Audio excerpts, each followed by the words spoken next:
to Parliament, it is my chagrin that I belong to a Lok Sabha, a House of the People, that on aggregate has only 15% of its members as women, far below the global average of 26.5%, and also below the Asian regional average of 21%. As this government claps itself on its back for its rankings on various global stables, let it also hang its head in disgrace that this same India ranks 140 out of 196 countries in the Inter-Parliamentary Union League tables on women's representation. Within women parliamentarians, Muslims and Dalits have been consistently underrepresented. From 1952 to 2004, only 8 Muslim women were elected to India's parliament, to the Lok Sabha, many of whom served multiple terms. In today's Lok Sabha, the 17th Lok Sabha, there are only 2 Muslim women members, both from West Bengal, both from the All India Trinamool Congress, I may add.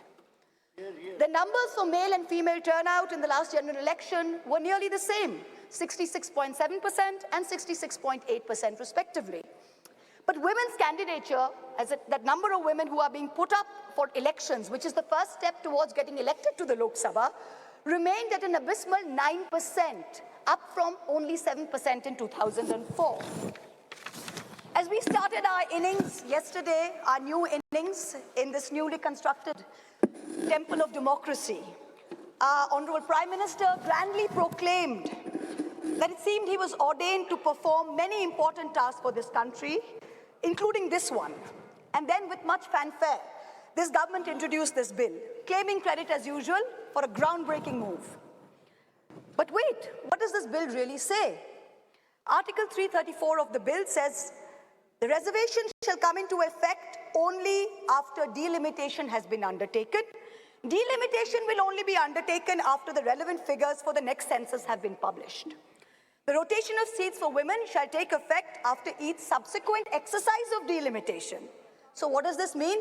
In true BJP's Goebbelsian doublespeak style, it means we don't know if and actually when we will actually have 33% of women sitting in the Lok Sabha. Because number one, the date of the next census is entirely indeterminate. Because of this, number two, the date of the next delimitation exercise is therefore doubly indeterminate.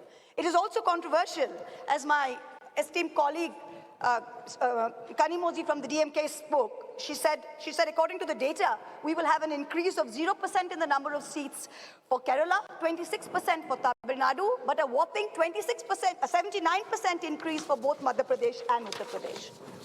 So women's reservation is dependent on 2 totally indeterminate dates. Can there be a greater jumla?